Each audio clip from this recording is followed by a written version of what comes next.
Talking Joe is on the air.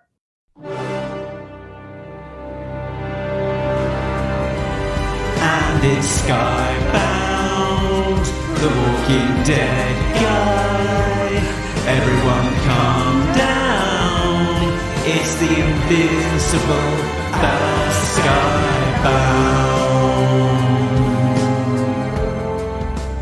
Hey, it's me, Mark, and you are listening to Talking Joe, coming to you live and direct on tape from the Energon Universe. Now, if you are new to Talking Joe, you can find out all about us over at our website, talkingjoe.co.uk. In a nutshell, we have been going 5 years doing weekly podcasts all about the wonderful world of G.I. Joe comics. But I don't do it alone. As always, joining me today, it's a real American nightmare. It's Tim Finn. Hello, Mark, and hello, listeners. And hello, Duke. It's so good to see you. Indeed. Today, we will be looking at Duke, issue 1. It's the first G.I. Joe issue, dedicated issue from Skybound, from their new Energon Universe. It came out 27th of December in the distant past, the year 2023. Do you remember 2023, Tim? I do. That was the year with almost no G.I. Joe comics. It was. But most importantly, the year that they came back. So it's great to see G.I. Joe back. It's great to see the second of the 3 different comics coming out from, second of 3 by the end of January comics from Skybound. We're living in amazing times. But before we get into Duke, just talking topically, Tim, have you received in the post a copy, or possibly even several copies, of the amazing Art of G.I. Joe omnibus by 3D Joes / Carson Metaxas? I have. Don't forget Chad Hukal, who co-put that book together. Indeed. I have. It is the largest book I own, and I've got that really giant Pierre Lambert Mickey Mouse book that Hyperion did 20 years ago, and I've got some artist editions. It is the largest book that I own, and it is the heaviest book that I own, and it's amazing. It is indeed amazing. Head on over to 3djoes.com if you do not have a copy, and find the links. It's in terms of G.I. Joe art, particularly art of the toys, it's, I guess, the first and last word now. In terms of all of that amazing painted packaging art, particularly, it's astonishing. If you've not heard of it, not seen it, seek it out. I think at some point this weekend I will be taking it with the help of several other members of my family into the kitchen and laying it out there and reading it on the kitchen table, which is kind of what it demands. Okay, but we are not having a dedicated podcast just talking about this amazing book. Today we are talking about Duke, the first entry for the G.I. Joe universe from the Energon universe from Skybound. So some context here. We've got G.I. Joe, a real American hero. This is not part of this shared Energon universe. That is written by Larry Hama. We've had issue 302 of that. That's continuing. It's the same continuity that's continued on from G.I. Joe issue 1 in 1982. Continued through Marvel to 155, was picked up at IDW to 300, and is continuing. This is not that universe. This Skybound Energon universe consists currently of Duke, Void Rivals, which was the starting point, Transformers. It will be joined by Cobra Commander, and 2 further limited series before we get into what is likely to be a G.I. Joe ongoing series. So this isn't the first time we've seen Duke either. He was introduced in the pages of Transformers issue 2, where there was a 5-page sequence which features Duke and Starscream, and it's been condensed into a slightly shorter sequence during Duke issue 1. So if you've not seen it, you're not missing out, because they do sort of revisit it, although it's interesting to see it from a different lens, different artist. Tim, I'm assuming that you've read issue 2 of Transformers ahead of reading issue 1 of Duke? Yeah, I've also read issue 3 of Transformers because I'm a big Transformers fan. And as we record this, Transformers number 4 will be on sale in just a few days. Excellent. Transformers is great. Yeah, I'm collecting Transformers as well for pretty much the first time since I was buying it as a Marvel UK weekly comic, because it had Action Force in there as a backup strip. So I've appreciated Transformers, but it's never been my bread and butter. But I am picking it up for this new iteration. I think what is key here is not just to differentiate the Energon Universe continuity from the Larry Hama Marvel originated continuity, or the Devil's Due continuities, or the IDW continuity, but to point out that this is the first new G.I. Joe continuity we've had in a while.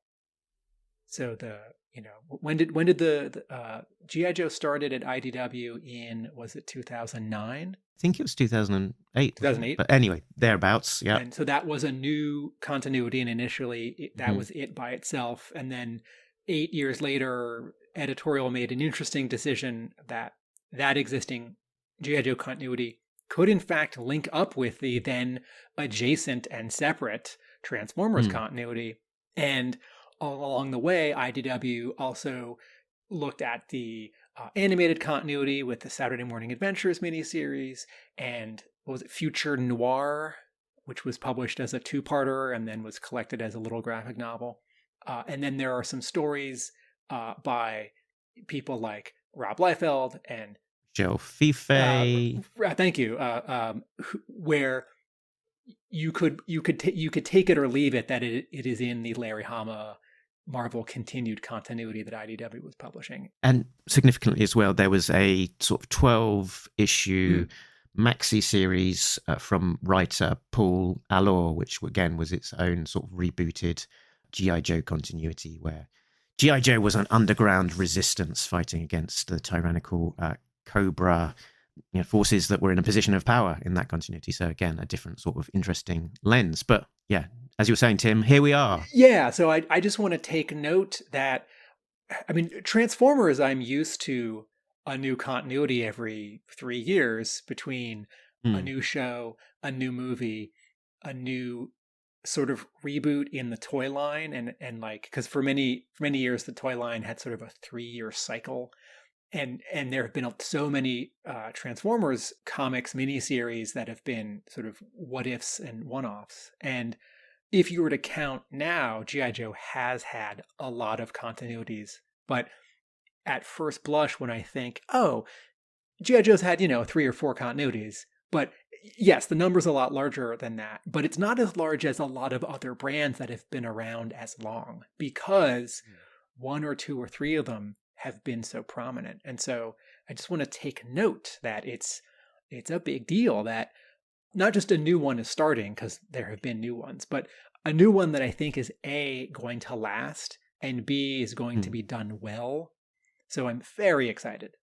Absolutely. So who are the folks who are going to do this well? So the creative team is writer Joshua Williamson, who is a big deal at DC. So he's writing Superman, Dark Ride, various other things. Do you want to tell us a little bit about writer Joshua Williamson and kind of... Yeah, Joshua Williamson was first on my radar because of a creator-owned series he wrote at Image called Nailbiter. We have a big horror section at my store, and one of my employees particularly is a big horror fan and is the guy who recommends horror when someone comes in and asks. Nailbiter ran, I think, the paperbacks. I think there are 7 or 8 of them. The story wrapped up. There was a very short revival a couple years ago, which is not a new volume 1, but it's like the next numbered volume. And then Joshua Williamson was on my radar because he wrote a well-received run on The Flash, which went relatively long. And then last year and 2 years ago, he wrote a short Batman arc and Dark Crisis, which was revealed to actually be called The Dark Crisis on Infinite Earths. And that was the event miniseries for DC in 2023, quickly followed up by another event miniseries by Joshua Williamson called The Night Terrors, spelled with a K, like Batman. And Joshua Williamson has seemed to be, with maybe two other writers at DC in the last 3 years, sort of the prime mover. And I don't know if that's an editorial decision or if it just sort of ends up looking that way. Because if you pitch a miniseries that gets, that becomes the main miniseries, and if you also get to write Batman and you also get to write an issue of Justice League, suddenly it feels like you're at the center of a comic book publisher's universe. And it feels like he's one of these creators as well that, as a prime creator, he can get things done that he wants to have. He can get things off the ground. He talked about saying to DC that he thinks that there should be a Green Arrow book. And they were like, yeah, and you should write it. And you go, well, I don't have enough time. I'm writing too many things already. Well, kind of, it's got to be you or it's not going to happen. And you're like, oh, well, I suppose I love Green Arrow. I really want to have a Green Arrow book. I'd really like to write one. I don't have enough time, but let's go. That kind of thing. Indeed. So Joshua Williamson was a surprise pick for me when he was announced as the person writing Duke, Cobra Commander, and these next two miniseries, and I assume what will be a G.I. Joe monthly written by him to come after that. My guess it's going to be called Codename G.I. Joe. And I thought, oh well, this is really lucky because Joshua Williamson has some heat because of these high-profile projects he's done at one of the big two, but he also has a lot of sort of creator cred for doing several well-received creator-owned books at Image, and yet he also seems to be able to write many books a month, which is, great. I'm sort of not worried that any of these books are going to be delayed or they'll be co-written by someone because, the writer is slow. And I think everyone in the last couple of years has played a little game where they think, oh, well, who would write G.I. Joe if it weren't Larry Hama? Or who would write G.I. Joe if it was a new continuity? And, there are some names that get batted around, people who've been in comics longer, people who've been in comics not as long, people who haven't really done comics but maybe are known for TV or for books. And this is not someone who I would have picked, my first 10 or 20 names. But once he got picked, I thought, oh, this is very exciting because this guy's been around. He's written a bunch of good stuff. He's done a bunch of different kinds of things, and he's popular. Yeah, and he's also been willing to promote the hell out of this book. He's done an awful lot of interviews and podcasts talking about Duke and Cobra Commander, and some interesting nuggets that sort of I picked up on from some of those conversations were that the conversations with Skybound started quite a long time ago. He's talked about sort of 5-6 years ago where he was talking to Sean Makowitz, who seems to be a sort of key editorial force at Skybound, who's credited here as editor. And he basically said to him that to come over and work on a licensed book, he'd only do one, and that would be G.I. Joe. And so that was sort of like a thought bubbling away in the background for them. And he said that even back then that Robert Kirkman had this kind of Void Rivals idea of if he was to get the license and introduce Transformers, it would be via this stealth reveal as the final page turn on an unrelated book. So that idea has obviously been there in the background for quite a long time. And so why G.I. Joe is the one licensed book? He was a massive fan of G.I. Joe since childhood, and he's kept a G.I. Joe notebook of story ideas. He's also a collector of classified toys and has pretty much all of the classified toys that have come out, and he very much likes the aesthetic for those, and has talked about classified being the visual touchstone really for the design of the characters in this book, as we'll probably talk about in a little bit. So before he formally joined, Skybound had a pitch document to Hasbro as to the sort of the bigger story and how that all connected that they wanted to establish, and that was sort of set really by Kirkman. So he came into this with parameters and guide rails that he kind of worked within, but it was very collaborative of how to do that. So I think Kirkman's idea was, let's start with Duke as a kind of entry point character, famous, and build out from there. So this is the reader's entry point into the G.I. Joe Energon universe. Talked about the fact that he's balancing this feeling of babysitting a property that he doesn't own versus ownership and investing himself into it. And I think 30 odd years plus probably of love for G.I. Joe, having these ideas bubbling away in the back of his head about what he would do if he did have the book, talking about potentially writing these stories for many years to come. Does sound like he's, truly invested in it.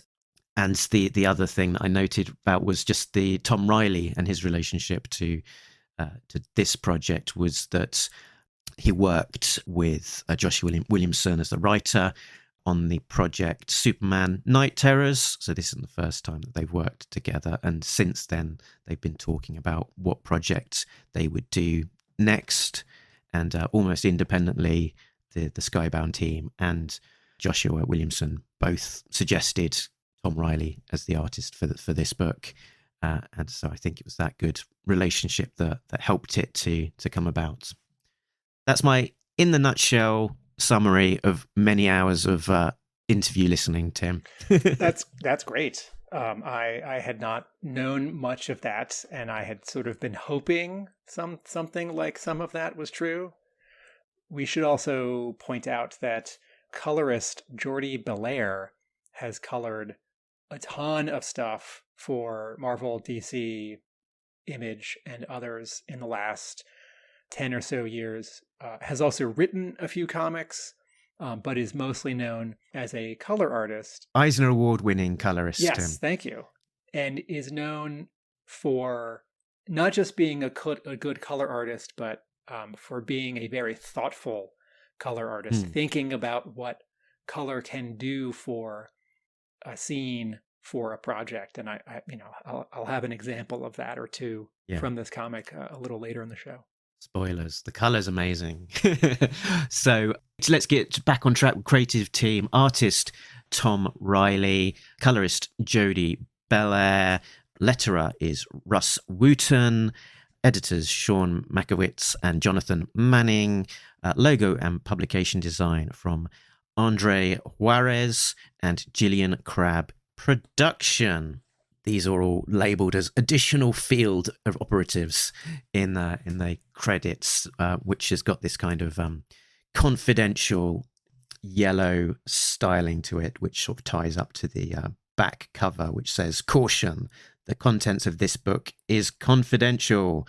This unauthorized disclosure of information within is prohibited." I want to point out this is not a $3.99 comic book. This is a $4.99 comic book, and this is a 30-page story, which is also how Transformers #1 launched before settling into its proper $3.99 regular length format, and how Cobra Commander will also launch with an oversized first issue. And a lot of the publishers, Marvel and DC, have been doing this recently. A lot of first issues have an extra 6 pages or 8 pages, and then they're $1 more. And I'm on record on this show as describing enjoying oversized and double-sized comics. More content is appreciated, particularly if it's more story pages and not just pinups or sketchbook pages or script pages. And I did the maths that at $3.99 for 20 pages of stories, that having $4.99 for the number of story pages that we have here, it is actually good value. We're not being ripped off. And additionally, we've got, quite a few pages devoted to an additional preview for Cobra Commander in the back of the book. I think the way to think of it is not that $4.99 for 30 pages is a great deal. It's that $3.99 for 20 pages is a bad deal. And I really want $3.99 for 22 pages. I really want us to go back to that. No one's asking me. No one's listening. But for anyone worrying that $4.99 is the precedent and we're going to keep on getting $4.99 books, issue number 2 is back at the regular old $3.99. So it's just the one-off for the larger first issue. Tim, a question for you. In terms of that bonus content at the back, I know you like to avoid sort of previews and getting spoilers in advance of the issue actually landing. But in terms of having a physical comic in front of you with preview pages in the back of it, does that then pass the Tim Finn taste test of actually you can indulge in a preview? Yes. When Cobra Commander, when these 4 pages showed up a month ago in, I forget if it was Transformers or Void Rivals, I did read it. When this Duke preview showed up a month ago in, I forget, Transformers or Void Rivals or both, I did read it. I sort of giddily laughed as I read it because it's great. But, when it was online some weeks before that, no, I wasn't looking at it. And often, about half the time when I'm in a movie theater, if a trailer pops up for a movie that I know I'm going to see, I'll close my eyes or cover my ears or both, because trailers are so long and they give away everything, or they give away just enough and I can put it together, and I really want the movie to be a surprise. Let's have a look at the covers in the gallery.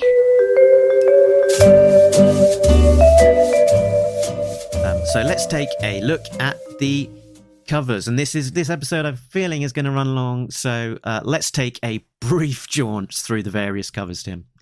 Cover A is both drawn and colored by Tom Reilly, and it's quiet, even though there is an alien robot jet in the background. What's actually most striking about this cover is that we have never seen this logo type before, and except for the Snake Eyes, right, or the Dreadnoks, sort of no, maybe Serpentor on that IDW reprint. We've never had a Duke solo series, so there's never been a Duke logo type, and this is a wide military stencil font. It's a little fuzzy at the edges, as if spray painted. Duke is looking at us seriously. He has a scar on his upper cheek and eyebrow, which references 1964 G.I. Joe and Channing Tatum. And Channing Tatum, and also the classified design sort of continues on that look of Duke having a kind of scar around his eye. Cover B is drawn by David Aja, who is best known for drawing much of the Matt Fraction Hawkeye. He's an incredible designer. His stuff is very flat and reduced. Interestingly here, this image is Duke running at us with 3 guns pointed at him, 2 explosions behind him, and 3 planes in the background. Interestingly, the background sky is all white, which is a little unusual for comics. Comics tend not to have white backgrounds. More than 2/3 of this cover is white. It's a good drawing. I don't love it because I think the reference here, this pose to me is very Jack Kirby. And while Jack Kirby is certainly a foundation for much of superhero and action comics of the last 50 years, 70 years, I don't see any relationship between Jack Kirby and G.I. Joe. So this feels like a cool reference, but like slightly an off reference. Tim, I just sent across an image to you of a front cover that was done by Jack Kirby of Sergeant Fury and his Howling Commandos, which very much is in the sort of the vein of this David Aja illustration. Yeah.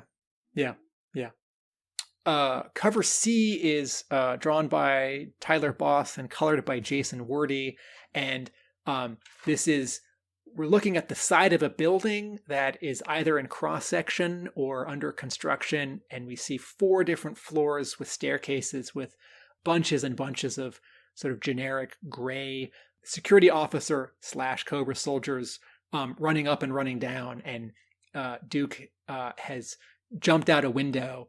Everyone in this cover is very small, so it's not the kind of bold cover that A and B are. It's more like a Where's Waldo. What I like about this cover is that it sort of references to the story inside where Duke is making his escape from Dr. Burkhart's by jumping through the window. And the other interesting thing is that this is a connecting cover, so it will join up with issues 1 through 5 to make a larger image, with each image echoing what is happening on the interiors. That's a good clarification that I did not know. Cover D is a gift from Skybound to sometime Talking Joe co-host Jay Cordray. It is a drawing of Duke running at us, and there's an explosion behind him, and it's drawn, and I'll say digitally painted, by Steve Epting, best known for Captain America and Velvet, and definitely an artist who many of us wanted somehow to draw G.I. Joe. Cover E, this is the 1 in 50. The previous two were 1 in 10 and 1 in 25. This is Andrea Sorrentino, who's best known for drawing Gideon Falls at Image. And this is us looking past a very small Duke who we see from behind and mostly shaded out with just a little bit of rubble, brick, and ground. Past him looking up is Starscream, looking menacing as he looks down at us and Duke. There's a lot of color going on here. There's a bright red logo. The sky is both green, but it also grades down to sort of a yellow. There's a lot of magenta in the bottom. You know what this cover reminds me of? This reminds me of Jay Lee's work on the World War II. If you had paused, I would have said exactly the same thing. It's in the back of my mind, I've always thought Andrea Sorrentino's work looks like Jay Lee's work, but there are also a lot of differences. But this looks like the Dreamwave G.I. Joe Transformers crossover, which took place in World War II, where Jay Lee was drawing the no relation Pat Lee anime-inspired Transformers, and Jay Lee pulled it off, and it was very cool and very strange. And then F1 to 100 foil incentive by Jonboy Meyers. Yeah, this is interesting because Jonboy Meyers he's one of the few artists who's drawn G.I. Joe for both the current publisher and also the previous publisher. And it really felt like Skybound was not hiring people who had previously worked on G.I. Joe. Jonboy Meyers drew some of the covers for classic G.I. Joe, the trade paperback collections.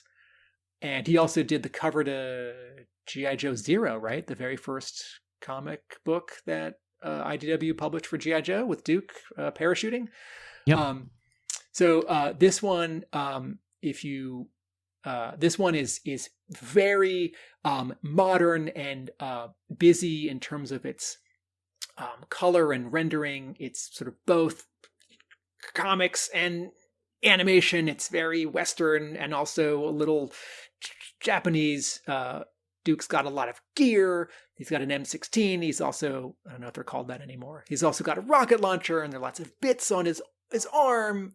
He's standing atop Starscream, who's sort of on fire, and there's red-orange flame behind him, and Starscream's got a bunch of bullet holes in him.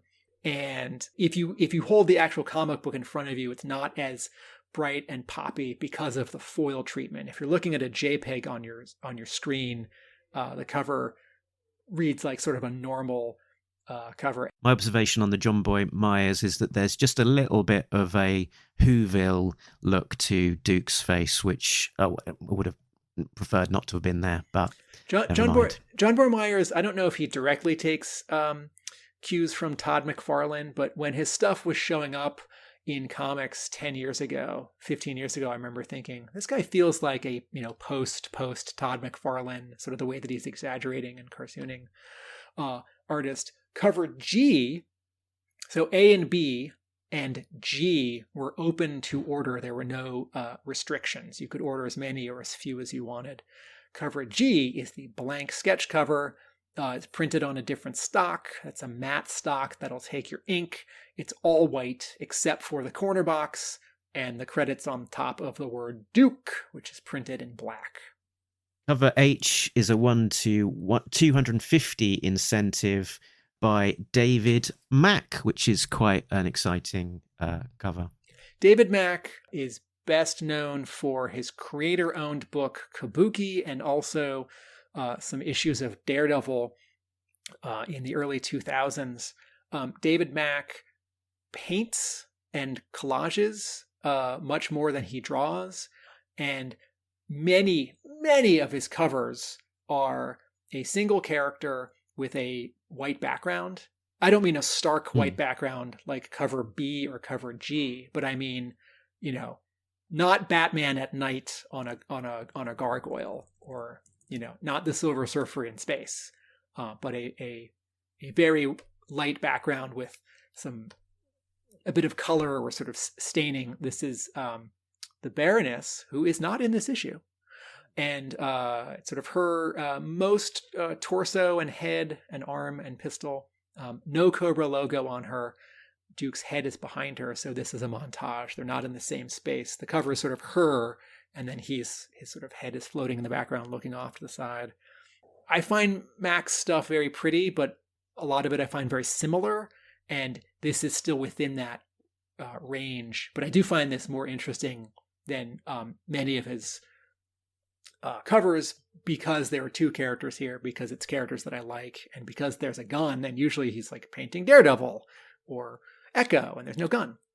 Just for comprehensiveness, I'll note some of the other retailer variants that are available. John Giang for Bird City, drawing in that very sort of AI generated looking style of Duke in lots of military gear. Marco Ferrari, whose cover is via the Comic Mint, where he is holding up a dagger, looking a little bit like Snake Eyes on the Loose there, with some interesting reflections in the dagger. There's Santa Fung, whose cover was via Southern Comics Cartel, a Duke in profile with a sort of reddy orange background. Wanted Comics, Rups and JJ's and Big Clutch share a variant by Maria Wolf of Duke, looking a little bit wolf-like, coming out of the jungle, surrounded by dense foliage. And the most recently emerging variant is by Nimit Valavia, which can be found on thecomiccupboard.co.uk. That's thecomiccupboard.co.uk. That's available in the UK, and I'm sure they ship internationally, but I think it may be a shared variant with other retailers, but I don't know yet where it is stocked. And this is probably my favourite of the variants. It is Duke in black, silhouetted against a wall where there's a sort of a propaganda style poster of him in the background in that sort of gear that we see from the regular Tom Reilly issue #1. It's quite cool. I like that on the run style design to it, which puts you in mind of a similar cover where from the original run where Destro was wanted dead or alive.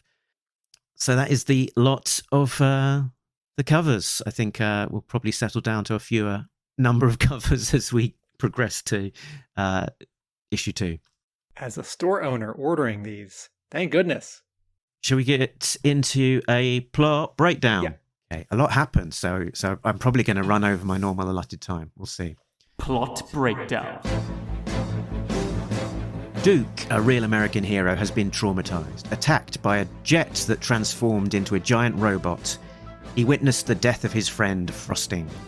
When his superior, Colonel Hawk, demands that he stop asking questions, he flips out and vows that he will find answers. 6 months later, Duke finds his way to Dr. Adele Burkhart, who shares her experience in researching a new clean energy source after she questioned how her work would be used in a high-tech arms race. She points him in the direction of Mars Industries as a culprit. Duke infiltrates Mars and sees a factory floor containing all sorts of futuristic and familiar to us weaponry.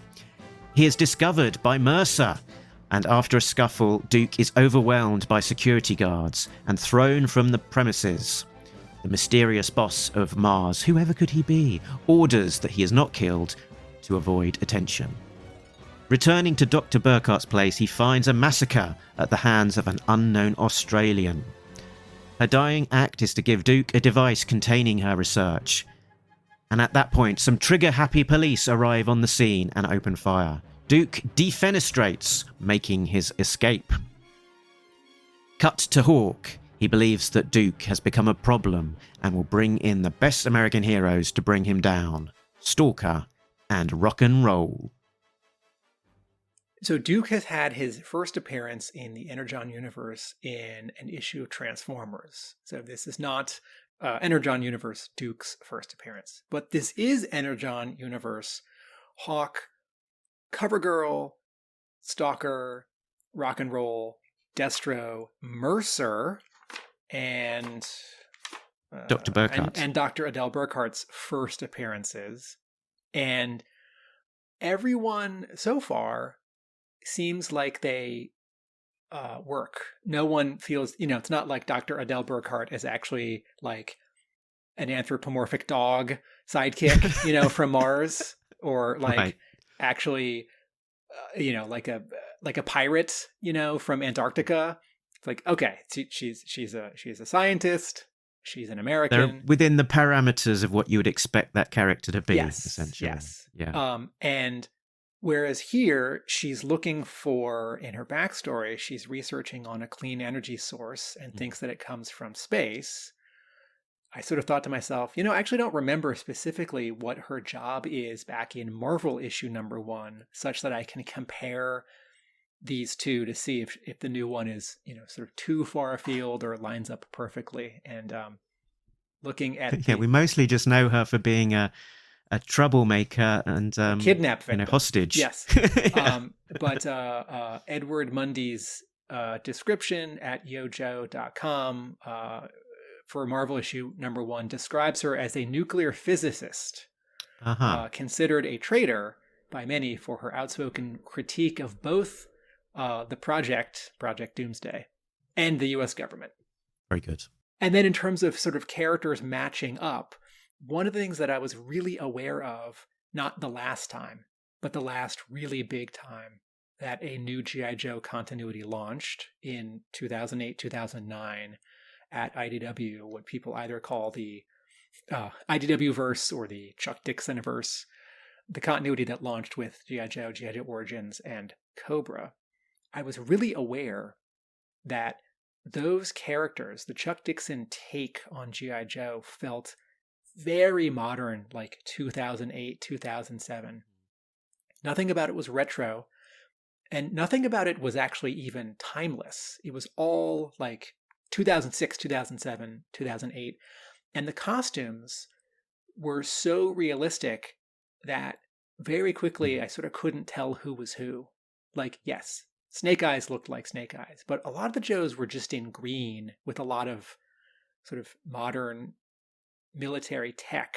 And I'm so pleased that on the cover to Duke #1 and subtly on page 1, panel 1, and on the big splash for pages 2 and 3, Duke here is referencing costume iterations that we associate with Duke. And similarly on the final page of this, Stalker looks like Stalker and Rock and Roll looks like Rock and Roll. And whether sort of every detail or some details are alluding to the classified toys or not, I really want to be able to tell these characters apart. And in the scene in this issue 1 of Duke, where Duke 6 months later meets Adele Burkhart, Duke has longer hair and he hasn't shaved. And my G.I. Joe iconography brain is starting to think like, looks like Chuckles, like, looks like Rock and Roll, like who are the blonde Joes, like, looks like Psych Out,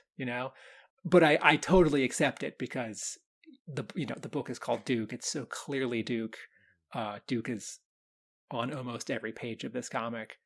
From what Joshua Williamson has said as well, is that he wanted to, have those initial introduction pages sort of introduce the Duke, the first shirt sergeant that we know, the guy who sort of is wanting to remain in the field and not sort of take those promotions to be in the leadership and away from the action, and sort of having a new look to him, but hitting all of those iconic kind of touchstones of what we expect Duke to look like, with the kind of the military fatigue type trousers, the almost canary yellow shirt, and a kind of a bandolier, and the short blonde hair. So let's establish him as the Duke we know, before then moving on and I guess breaking him and giving us a slightly different Duke, at least for a little bit in this series. And in terms of introducing the character that we know, the way that Hawk is describing him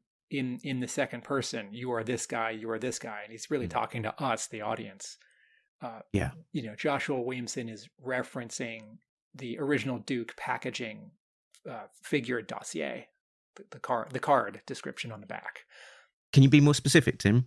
That Duke declines commissions, that he doesn't want to be an officer. He wants to stay out of it. They tell me that an officer's job is to impel others to take the risks so that the officer survives to take the blame in the event of total catastrophe. With all due respect, sir, if that's what an officer does, I don't want any part of it. Right? And that's written by Larry Hama, and for the packaging in 1982, 1983. And Williamson has said in some interviews or in some blurbs about the comics that he doesn't want to read, hasn't gone back to reread much at all of the Larry Hama run, because he wants to make this different. So I think he's consulting the toys, because that's where it all comes from. He's certainly familiar with the cartoon, and he read some of the comic then, and I think he's reread a little bit of the comic now, which I take to mean issue 1, or a couple of issues.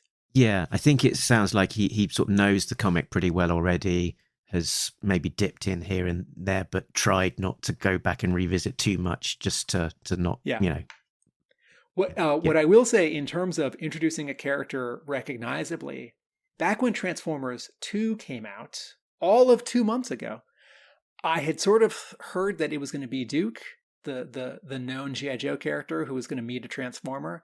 And when I turned the page and I saw a jet flying, I thought, oh, it's going to be Ace.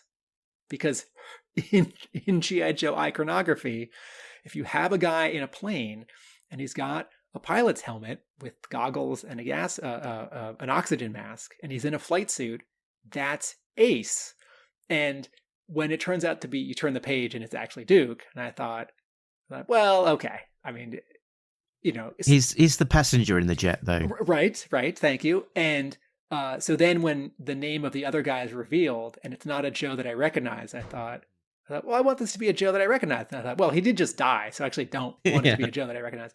And then on the next page, first appearance and last appearance, in Transformers 2, when it's not Ace, it's actually Duke, presses a button and his backpack becomes a jetpack. I thought, okay, well, now there's got to be Hawk, because Hawk version 3 comes with a jetpack. And this looks like an extrapolation of that jetpack. And then I thought, no. This jetpack here is the 2024 version of the Jump. And also, when the Joes go to the Arctic, they put on white coats and suddenly they all kind of look like Snow Job. And when they go underwater, they put on wetsuits and they all kind of look like Torpedo. So this sort of structure of mine doesn't fully work. We've sort of deviated a little bit from what we were talking about before. What were we talking about? Where were we? Well, Duke is introduced in the first 4 pages. Oh, yes. And all right, why don't we talk about this, Mark? Since this is still big picture stuff, this issue doesn't have a lot of Transformers action in it. No, apart from that flashback, yeah. And I guess the Transformers being the mystery that Duke is trying to, so it's like providing the motivation. So how do you feel as a G.I. Joe fan, and not the biggest Transformers fan, and as someone who maybe wants G.I. Joe to not, to sort of be on its own, how do you feel having now read not an issue of Transformers with a Joe in it, but an issue of Joe with a Transformer in it? Yeah, so I haven't been a great fan of where they've tried to mash up the two universes together. It's been done a few times to more success or less success over the time, but none of the iterations have ever been a 10 out of 10 comic for me, or even very close, and a lot of it leaves me pretty cold. So the approach that they've got here, in terms of the lightness of the approach of it being a driving story force, but pretty centered in the real world and pretty centered on the G.I. Joe characters, works for me so far. It's probably my favorite example of a shared universe, because it is, it is a pretty lightness of touch in terms of, we're not seeing a giant walking robot on every single page in this issue. And that kind of got, is part of my big high level thinking of this issue, is that the team here had an almost impossible challenge of creating a great start to a new G.I. Joe issue 1 series in that shared universe, because there's so many things that they have to get the balance right on. They have to balance having accessible to new readers, and they seem to have done a good job on that over at Comic Book Couples Counseling Podcast. One half of the team there has never read a G.I. Joe comic before, but loved Duke issue 1, which is great to hear. So it's got to be accessible to new readers, old head like us who know G.I. Joe very well. It has to be also positioning itself as doing something different to a real American hero and any other, I guess, iteration of G.I. Joe. It has to stand in this new Energon universe, so to have one sort of foot in a shared universe, but also be a thing unto itself. And then also just, be a cool, compelling, fun story that introduces the right amount of characters to have us feeling satisfied, but not too many, so it feels overwhelming. So all of these challenges to get that issue number 1 right, and it feels like they've pulled it off miraculously. Yeah, well said. It's a really remarkable decision that I would not have thought of, to start this not with a G.I. Joe number 1, but with a character number 1 and a miniseries. It allows this to not carry the weight of expectations of, where are all the Joes? Or, well, I don't want a bunch of alien robots in my G.I. Joe comic. It's like, no, we're not there yet. We're not at G.I. Joe yet. I really like that point, actually. Where are my favorite Joes?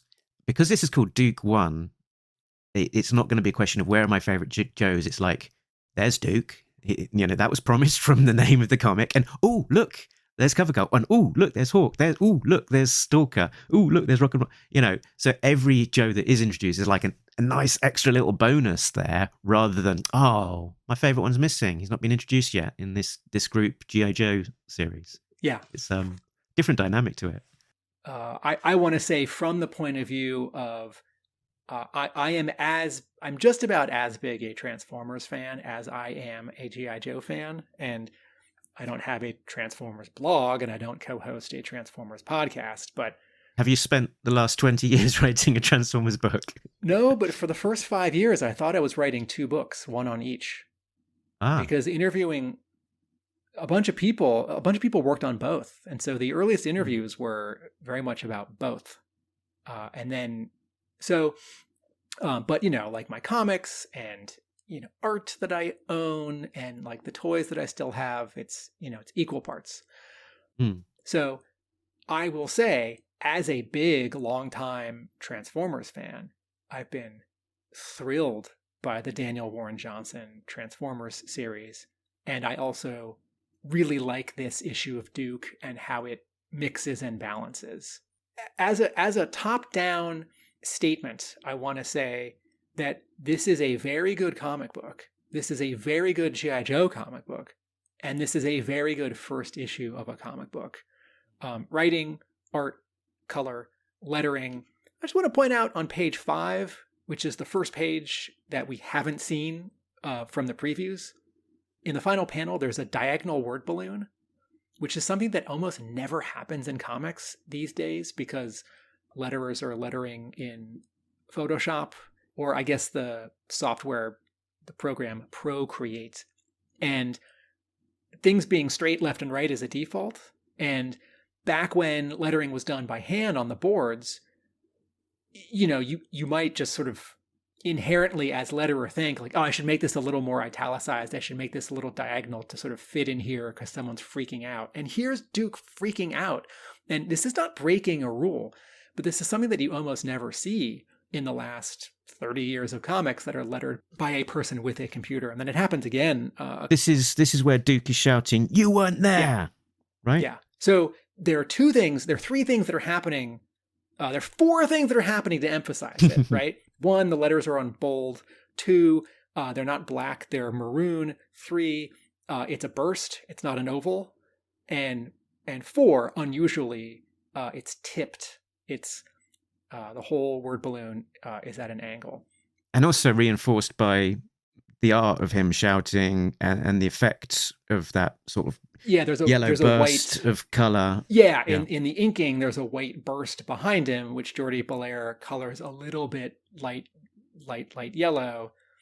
And that's not something that's actually in the room. That's not like a light. It's not a banner. That's just an effect. Like when, someone realizes someone's behind them and you put three little lines by their eye. What's also great about this comic as an issue is that there are many different kinds of scenes. And this is both in writing and in art, and actually for color.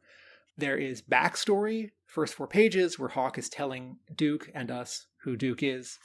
Then you turn to page 6, 7, the big splash, and you get this big, modern, flashy, double-page spread.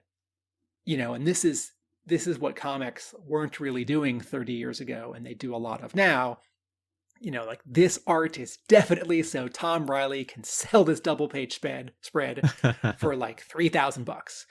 And, we see Starscream, but also he's slightly obscured because he's backlit, and also the story sort of for Duke's point of view requires him to be somewhat obscured and mysterious.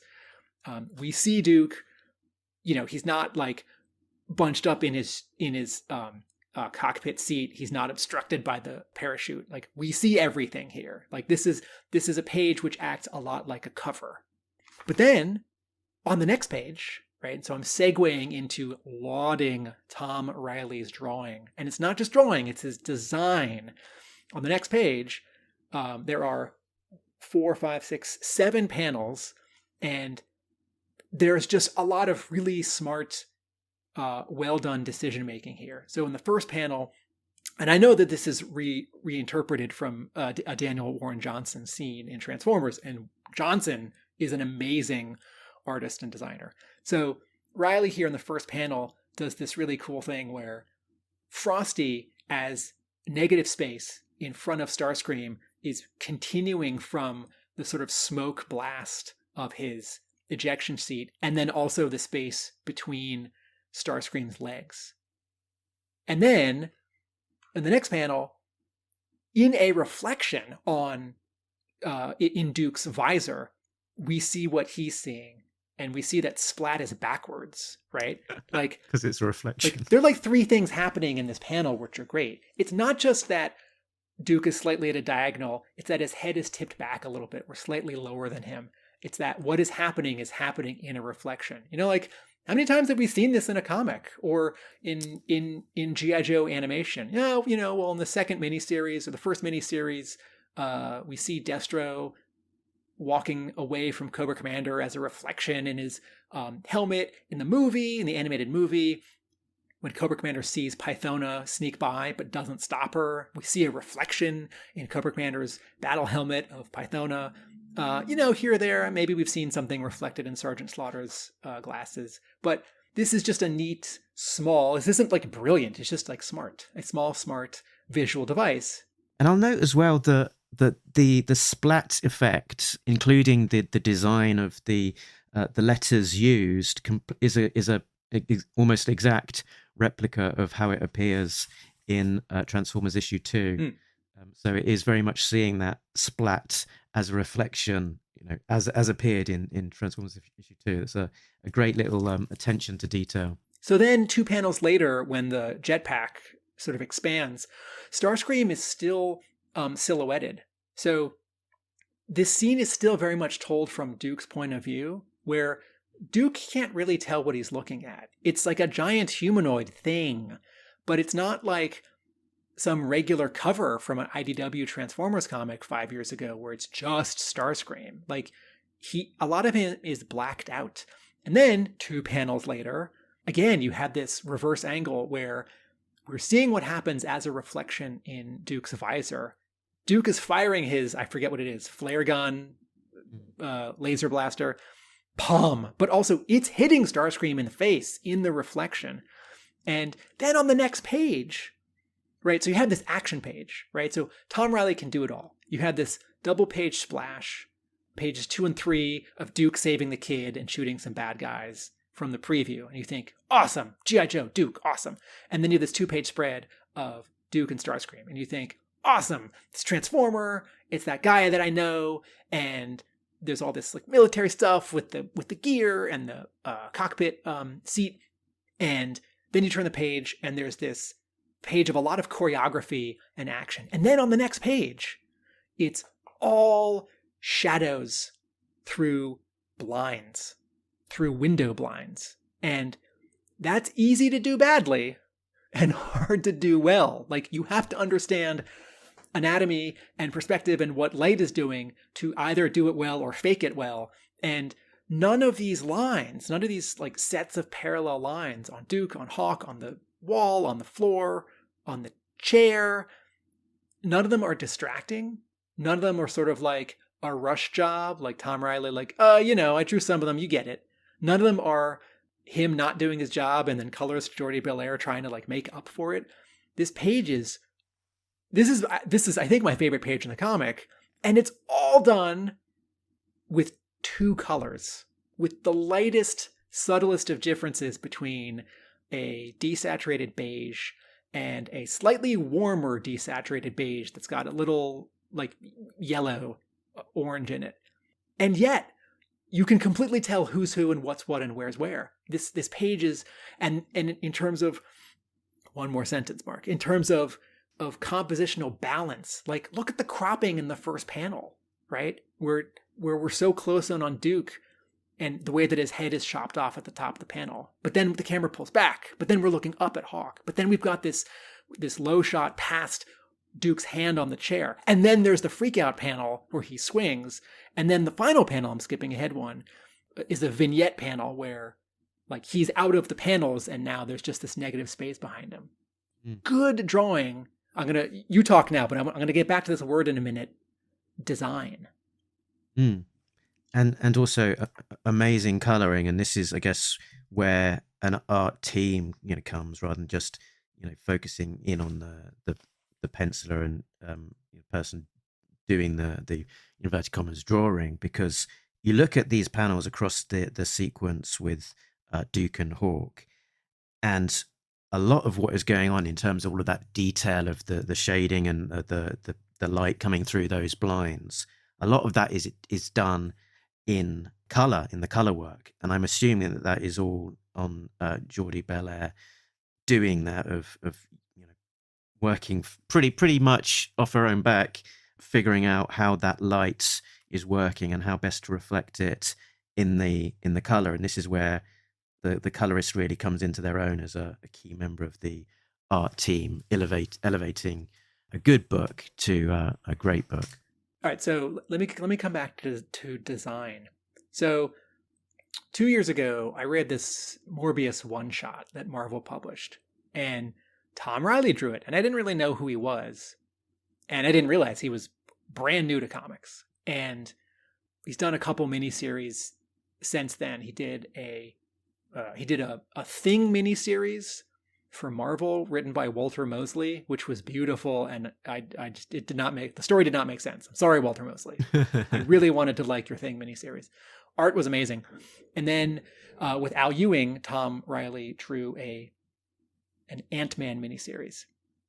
And each issue was a different decade, and he did subtle changes to his art to reflect that. So the issue that takes place in the 60s, Marvel 60s, is a little more retro. And then the issue that takes place in the future, with the future Ant-Man, the final issue, Reilly drops out all the black outlines on the outsides of his characters. And Tom Reilly is drawing... That was followed up by The Wasp as well. which he did not draw. Oh, okay. But I'll he cut that out then. He just did the covers, didn't he? yes. And because I think he was on to the Superman Night Terrors. And Tom Reilly draws in a style that currently is very well occupied by Chris Samnee, who's done incredible work on Black Widow and Thor, the Mighty Avenger, and most recently Firepower with Robert Kirkman. And then another artist, Evan Doc Shaner, who most recently drew a Shazam miniseries when that second movie came out. And then also an artist, Leonardo Romero, who did some Kate Bishop Hawkeye, is currently doing some Marvel Masterworks covers and drawing for DC Birds of Prey. Tom Reilly perfectly fits in this pie that I'll cut into 4 slices right now with these other 3 artists. And what they're all doing is they are drawing less with lines, less like a Jim Lee or a Jason Fabok, and more with shapes, like Alex Toth. All these people are looking back to Alex Toth. And Toth is not as much of a household name in comics the way that Jack Kirby or Steve Ditko or Marshall Rogers or Neil Adams are from the 50s, 60s, 70s, because Toth doesn't have 1 or 2 sort of longer runs identified with a specific character. Toth bounced around a lot, right? And he did like 2 Green Lantern stories, and he did like 1 or 2 or 3 stories for EC Comics in the 50s, right? And he worked in animation, designed Space Ghost, storyboarded for Super Friends. And, you know, it's like, what's the most famous thing that Toth did for Batman? It's like, oh, well, he did that 1 cover for the first Batman black and white miniseries, right? Great cover, though. Yes, incredible cover. That should be the cover of the reprint, not the Jim Lee cover, which is so antithetical to the concept of Batman black and white. Anyway, so Toth was very much thinking about light and shadow and shape, and Toth designed everything he drew. When he went to draw it, his brain was dividing it into geometric shapes, where the light is hitting, where the shadows are hitting, what the positive space, the negative space, where the characters are, the background, what's the dominant part of the character, like this shoulder, this arm, what's the secondary part of the character. And what Toth and these other artists who look to him do is they don't fuss with detail. And like, sure, the page in Duke number 1, 6 months later, looking past the US Capitol over DC, yes, that's a detailed panel. But look down at the bottom of the page, the panel where Duke in his Jeep pulls up to this townhouse, right? The amount of detail that Tom Reilly is putting into this, it's much more about shape. I'm aware of like the plane of the front of this building and that triangle of shadow, and then the bay window. I'm aware of the rectangles of the windows as if you cut them out of little pieces of paper, as if you cut them out of like little pieces of cardboard, not as like, think of, you know, like a Brian Hitch Marvel spread, not as like wonderful noodly detail. And when Reilly draws Dr. Burkhart for the first time on the next page, how does he make her older than the sort of uber like 20, 30-year-old that like every Joe and Bruce Wayne is in comics? You know, like Peter Parker's a little younger depending on the story, but like everyone, all these characters in comics are like between 22 and 33, you know? Reilly does it with 4 lines, 1 under each eye, and then 1 at each cheek. It's like, okay, Dr. Burkhart's in her 50s, maybe her 60s. And look at her shirt in that panel. 2 lines. And here's another artist who did this kind of thing, Mike Parabek, who drew Batman Adventures in the 90s, the book that was based on the animated series. These are all artists who you might think like, oh, well, that's a quote animated style. And there is a lot in common, but it doesn't come from animation. Animation and it are coming from the same place, which is reduction. And if you want more examples of this, go to Tom Reilly's Instagram, which is Tom Reilly Art, and just look at all these character shots that he has. Like, you'll get overwhelmed, pleasantly so, because there's all this great color, and he's drawing in so many different styles. He's like cartooning more, he's cartooning less. But look at this series of all the different like Spider-Man costumes and Spider-Man iterations that he's doing, where it's always the same background, and it's a different Spider-Man. It's like Spider-Man in a black and white costume, and Spider-Man 2099, and Miles Morales. And not only do some of them have like a different sense of shadow, but all of them look like, it's almost like some of them he drew them with Sharpie. It's like, how can I do this with as little detail as possible, but that totally embeds them in the space? And then also, I'll say one last thing about Tom Reilly's amazing art and design, because it's not just drawing, it's his poses. On his Instagram page, he has all these Spider-Man drawings from the last 2 years, and every Spider-Man pose, like all these different versions of Spider-Man who are swinging from left to right, they all have different poses. And you start to think, oh yeah, that is sort of more of the like Spider-Man 2099 pose. Oh yeah, that's sort of more of a Miles Morales pose. I am so thrilled. I can't tell you, when I read that Thing miniseries, when I saw that Wasp miniseries a year and a half, 2 years back, in the back of my mind, I thought, man, could Tom Reilly ever draw G.I. Joe?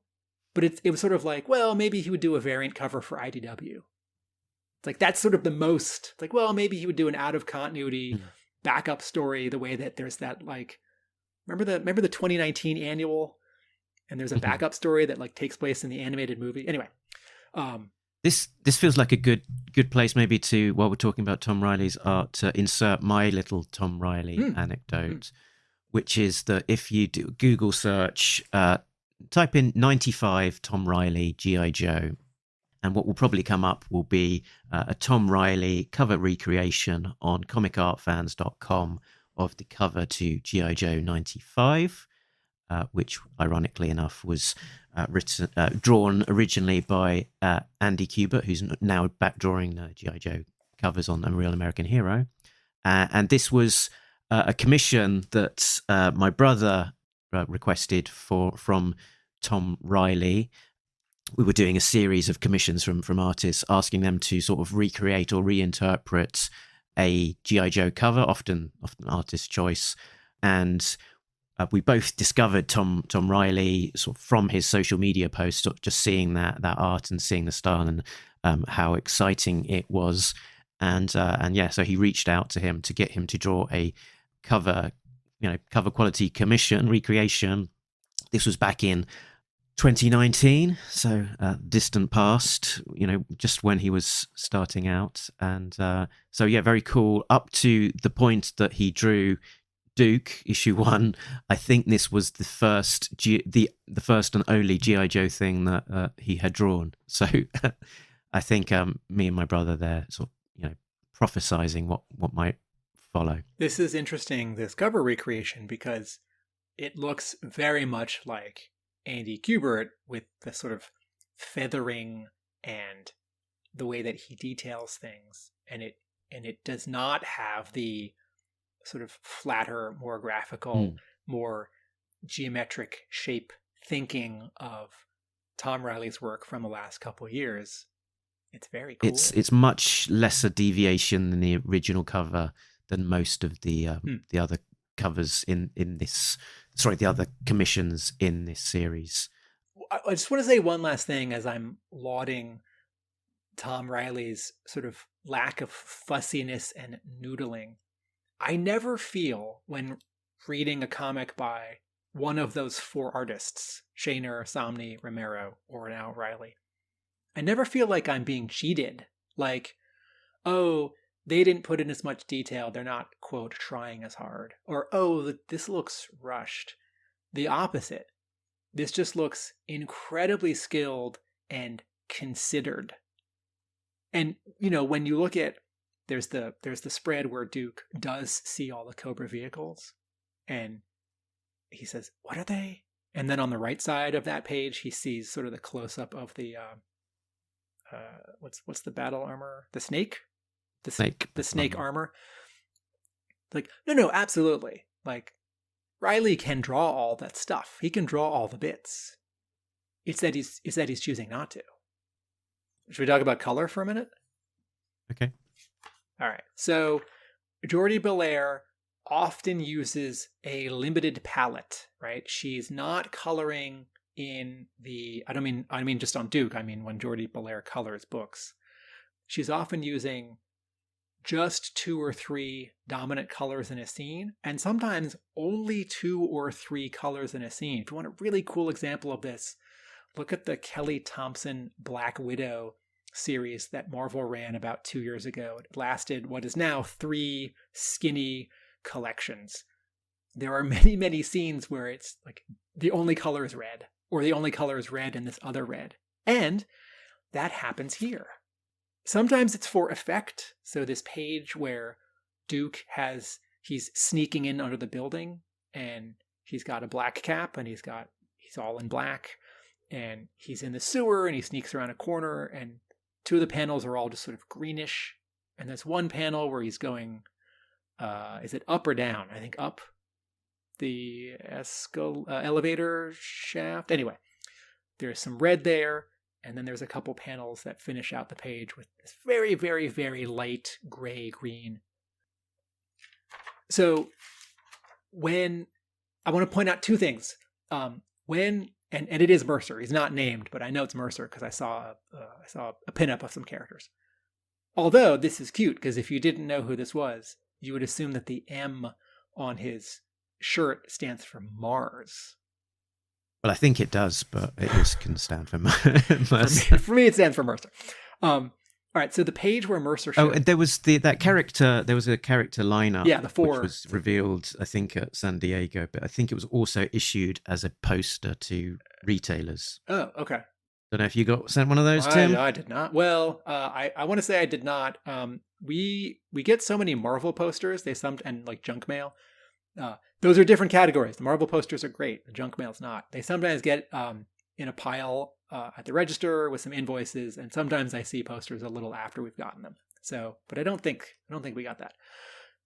Okay, Mercer shows up here, and not because she ran out of time, but for effect to change your focus when that second panel, when Duke swings his arm around to knock Mercer's arm off him.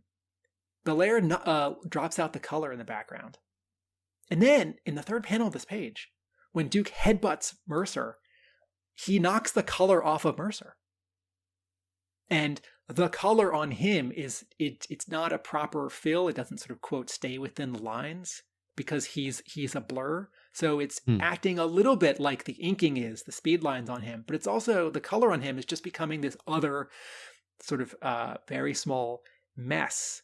And, I was really struck by, there was a panel or 2 in issue 301 of G.I. Joe where the background just gets dropped out as white.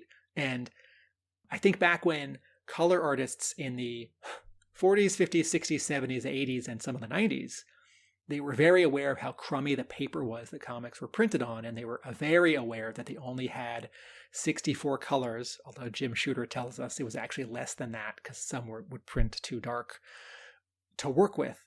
And a lot of times, not like every page, every issue, but in general, a lot of times a colorist might choose in the old color and printing techniques to not color something, that the, quote, white of the page could do some of the work. Maybe it's a sky, maybe it's like the shiniest part of something metal. And that's happening here to a great extent. It's like not technically a pure white on that second panel, but I like Bellaire giving herself limitations. And then the other example, the scene when Duke escapes Mars headquarters and he's walking back across the street and he gets up to the staircase outside to this townhouse. He's going back to that meeting. And the 4th panel on that page, when he says ... get this message, and we're looking out past the broken door outside to where he is down on the sidewalk. Everything around him is this slightly textured desaturated gray-green. And then everything inside is this dull red. And Jordie Bellaire there is coloring as story. There's no red light that's on. There's no red light source, right? She's choosing red because she's editorializing. She's saying, oh no, something's gone wrong. And then the next panel is just entirely that red. And then you turn the page, and I'm not counting the one cell phone. And I'm also not counting the one panel where you can slightly see outside of the windows. But the entire next 2 pages, it's only red and only slightly darker, more gray red. And some of this is to diminish the horror. Because if you colored all these people who've been shot up with sort of normal, like their blue shirts and their yellow shirts and their brown pants and their blue pants and like the white walls, it would be worse, right? This is a thing that Marie Severin was doing at EC in the 50s in the horror comics and the war comics. Sometimes she would just knock an entire panel out or an element of a panel because it was so ghastly, like a monster or someone dying. But this, and this red, it's not like Jordie Bellaire didn't invent this. We all kind of know this, from like Red Alert and like submarine movies and horror films, or just the concept of like seeing red. If you get angry and you see red, that's sort of physiological as well as poetic. But what Bellaire does in this book, and what the best colorists do, is they separate each scene by mood and by color. So that one scene may be like during the day, and then the next scene might still be during the day and only an hour later, but maybe it's inside and it just has a different color cast. Or maybe in this scene something's gone wrong. Or maybe in this scene now someone's sneaking around. Or maybe in this scene we go from one inside to a different inside. And that first scene was like slightly purple, and the second one is now slightly whatever, yellow. So some of this is just about visual variety. Some of this is about, of course, clarifying artwork. And then a lot of it is about enhancing what is there, enhancing what's in the story and enhancing what's in the art. And the best colorists aren't just people who are like looking at a frag viper and saying, well, that's brown, and looking at a heat viper and saying, well, that's yellow, except for the part that's purple. They're making decisions, they're adding textures, and they're enhancing. Yeah, and making, these pages where it's all red, the contrasting green of the phone, then when she's handing it to him and when it's in his own hand, it pops out that much more because of that high degree of contrast, that you can immediately get drawn to that and see that there's something there. Yeah, and it's important. This will actually be one sentence, I promise. The second to last page, the 2 panels at the bottom on the helicopter when Hawk talks to CoverGirl, and it's all in green. I have commented before about how in the IDW run, every time we're underground in the pit, Duke and Psych Out and Mainframe are like smothered in green, and I find it really ugly. But there's a big difference between that and this. Back to some plot. We've established that Duke is, the man of action. He's had a falling out with Hawk and has gone off. He's gone on, met Burkhart, and sort of she's explained that she thinks she knows what's going on in this Mars industry. Duke breaks in, and then we've got this sort of double page view as he breaks in of the factory floor, and this sort of illustrates a sort of key point for me, which in terms of this book is that I thought from some of the description going into it, I thought this was going to be a really slow burn, that we might see Duke plus maybe one extra G.I. Joe character, maybe 2 in this first issue. Thought it would be very slow to introduce things, but we've got that raft of named G.I. Joe characters that we talked about earlier, and then as he looks out onto this floor, it's like, holy moly, it's maybe Cobra's not established yet, but Mars is well on the way. And on this page, we see the snake armor, so you see the Cobra claws, we see the hiss tanks, and significantly the G.I. Joe classified design of the hiss tank with the extra components to the screen. Is the most significant component of that. We see the Cobra Fang helicopter, and very subtly as well. I don't know if you spotted this, Bat Tim, twos. yeah, there's a kind of a silhouette of a bat. It looks like, it's a kind of done in black, and then with this reverse silhouette. What did you call it? Of the bat's panel there as well. So it's negative space. Negative space. Yeah. Once you see it, that's unmistakably a bat. So that Cobra tech, even if Cobra doesn't possibly yet exist in this world, very advanced. I also appreciate the, quote, regular tanks behind the hiss, because I don't remember what Cobra had in the comics before the hiss, but certainly in the cartoon, they had jets before they had the Rattler. And I've always found it funny and cute, sort of what's the proto Cobra stuff. They may be regular tanks, but I think what is possibly what they're intended to be is the hiss gun turrets. So you see that hiss on the right that is closest to us. It's missing its turret. So I think that is the turret behind it that is yet to be mounted. Yes, very good. Very good. And then these fangs are not the original fang. These are those newer fangs from 2 years ago, right? For the 4-inch figures. Oh, right. Because the seating and the engine stuff is a little different. Not as good, but still great. Mm-hmm. And it makes sense that's the reference that they're trying to use an updated, closer to classified version of things as they're going along. So, let's assume that this is an intentional using the slightly modified, updated version of the Fang. But yeah, it's very, very close to the iconic look. Let's go back to your point though about how much happens in this issue and how quickly it does move. Because I was ready, based on a lot of slow burn comics in the last 20 years, many of which I liked. I was ready for Duke, certainly not someone like Dr. Burkhart to show up in this, but I would have expected 10 pages of Duke, like pinning on a bulletin board things with red thread, right? Like his conspiracy board, his Beautiful Mind Flash TV show Barry Allen conspiracy board. And like, some of these people who show up just in the background of the conspiracy scene, I sort of thought he might be talking with some of them and some of them would become characters for an issue or two, but it's not really a character that we know, and they're not going to become a character. They're not going to become a G.I. Joe character. But actually, now that I think about this issue motors as fast as the first episode of G.I. Joe, which makes a lot of sense considering how much Williamson says he loves the cartoon. And at the same time, this issue, slightly reminds me of Marvel issue #1, because there is a Dr. Burkhart in it, but because so much happens. There are several location changes. I haven't reread G.I. Joe #0 or the Chuck Dixon G.I. Joe #1 from IDW, 2008, 2009 recently.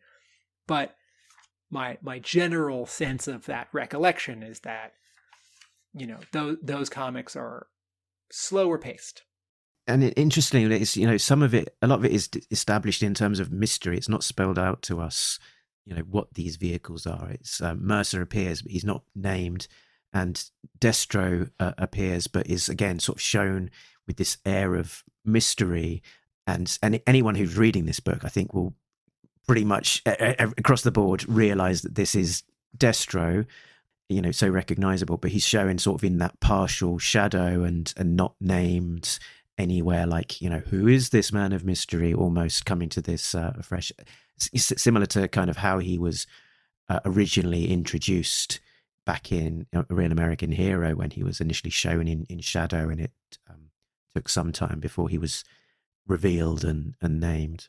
Do you think the trigger-happy police officers who find Duke with all the dead people in the scene that's colored all red, do you think those are actually police?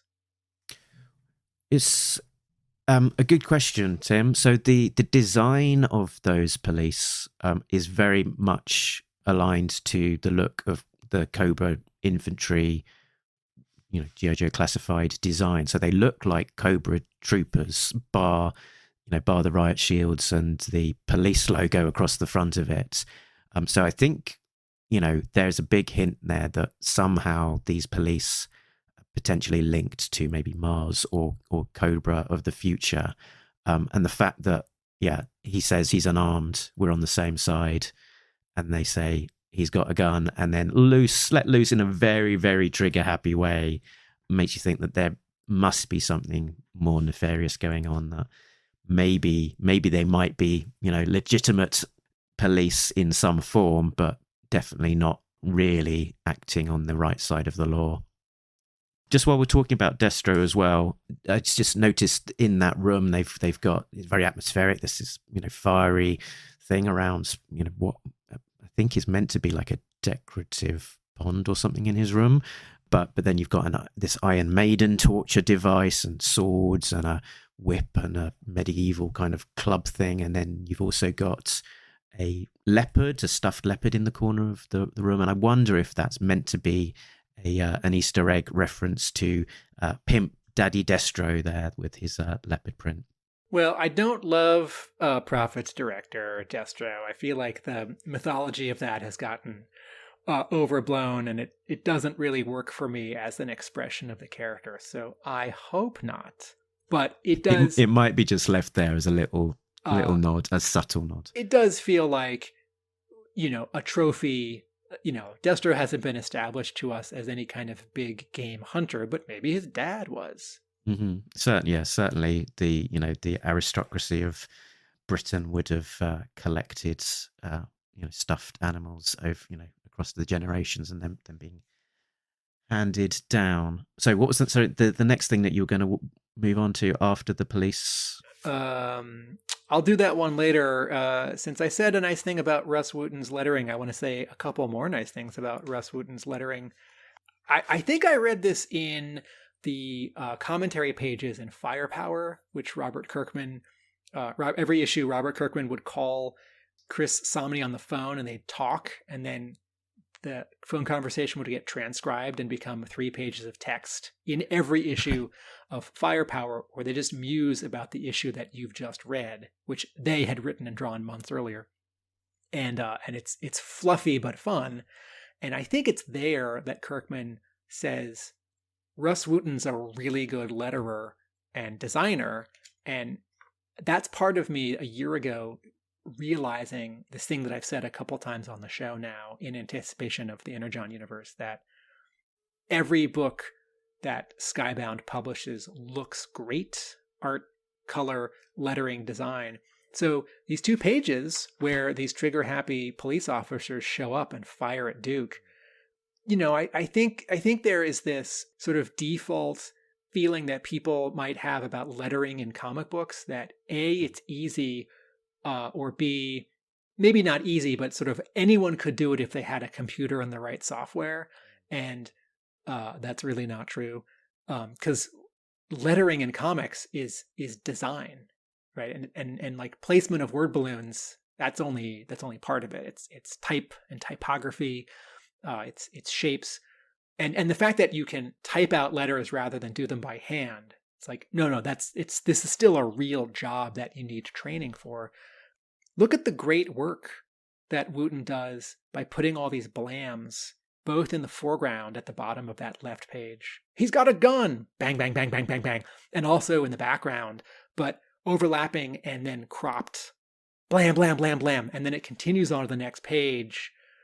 But it adds so much of this sense of noise, of cacophony, of rushing, moving fast, of panic.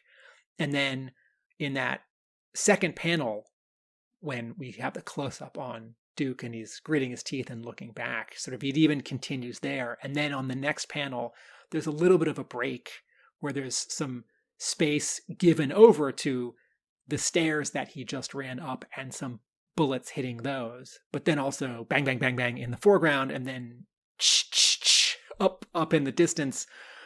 It's just great. Like it's not just, oh, Russ Wooten picked a good font and then typed it. It's much more than that.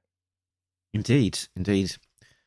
So in terms of the story, I think we've got to the point where Duke has made his escape through exit via window and on his way to follow up his mission before we cut to Hawk, who is talking to an unnamed person on the phone, being updated about Duke. Is it the president? Could be. I don't know.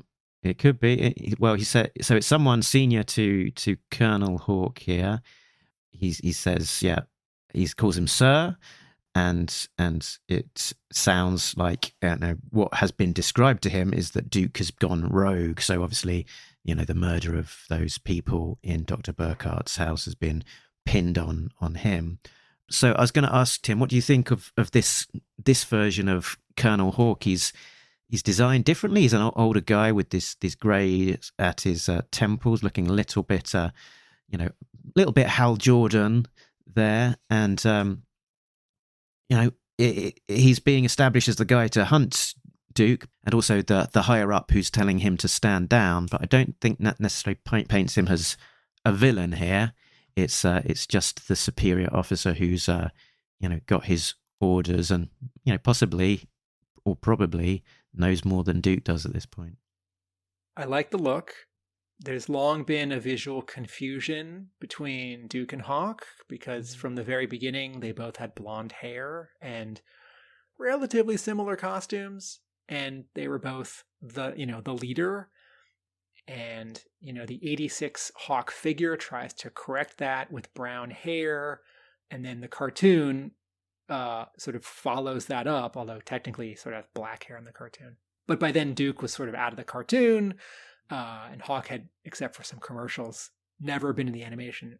In the comics, it was always a little hard when they showed up together because they both had blonde hair, and the limits of comic book coloring in the 80s were such that Duke with blonde hair and his blonde or mustard shirt, and Hawk with his blonde hair and his brown jacket, or green shirt under his brown jacket, or maybe Duke's shirt was miscolored light green. In the comic, I didn't see a lot of differentiation between the two characters. And so when the comic, wasn't it a couple years ago during the IDW run, just decided that Hawk actually had brown hair, that had my seal of approval. So as a visual, I think the hair thing is great. I think putting him in an officer's uniform from the get-go is cool. That poster pinup that you referred to, 4 Joes and 4 Cobras, that was released at San Diego. Part of why I was so excited about those was that each of the characters, and this is again a Tom Reilly thing, so clearly had A, different body types, and B, different poses, even though they're just standing there. And then, yes, I love the idea that he's got to hunt Duke reluctantly because I don't want Hawk to be a bad guy. Indeed, and here we're introduced as well to Krieger, which is of course Courtney Krieger, aka CoverGirl, looking possibly similar to a design that we might recognize. And yeah, interestingly, we've got one panel of her, so how can we draw too much? But it did make me think of the G.I. Joe film, a G.I. Joe Red Cobra, where CoverGirl was, there is almost like General Hawk's right-hand person, the sounding board person that was kind of just, literally sort of standing a foot behind him, good few scenes. Yeah, but since this has happened both times, after that first movie, I thought, is CoverGirl's secondary military specialty something like data specialist or secretary? Because in that movie, she just walks up to Hawk's office and hands him a thing, right? But her secondary military specialty is AFV mechanics. And I think that's armored forward vehicle, but I'm not sure. And she comes with the Wolverine, and her primary military specialty is armor, which is to say tank. So I don't think she's in any sort of assistant or secretary or attaché. Why don't I use a better word? I don't think she's in any attaché role here. If this was Stalker or Rock and Roll right here, I wouldn't think oh, well, they've been demoted. They just have to get ferried along with Hawk, and he can talk to them so he's not talking to himself. I appreciate this small way in which another Joe is in this issue, right? She's in one panel, and I thought, yes, it's another character that I know. Yes, it's a character that people like. It's not like, and she's in something that is recognizably her costume. She's not in like some generic jumpsuit, or she's not in civilian clothes. It's like, no, hand me the version that I appreciate. So. And then we turn the page and we get 2 more G.I. Joes introduced. We get American Heroes in an interesting font there.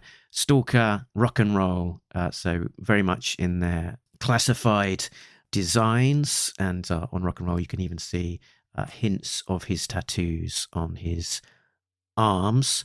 I did actually have a sort of a error detected question mark here on Rock and Roll. It looks a little bit like he's been coloured as being topless to me. There is if you look at where the ammo belts cross at his chest, yep. And you go up, I think he's wearing a tank top. So there's a little bit of a curvy line under his chin, above where the ammo belts cross, under his collarbone. And there is the subtlest difference between what I will call the shirt color and just above it, the flesh color. The shirt color actually matches his beard and eyebrow color, but it's really subtle.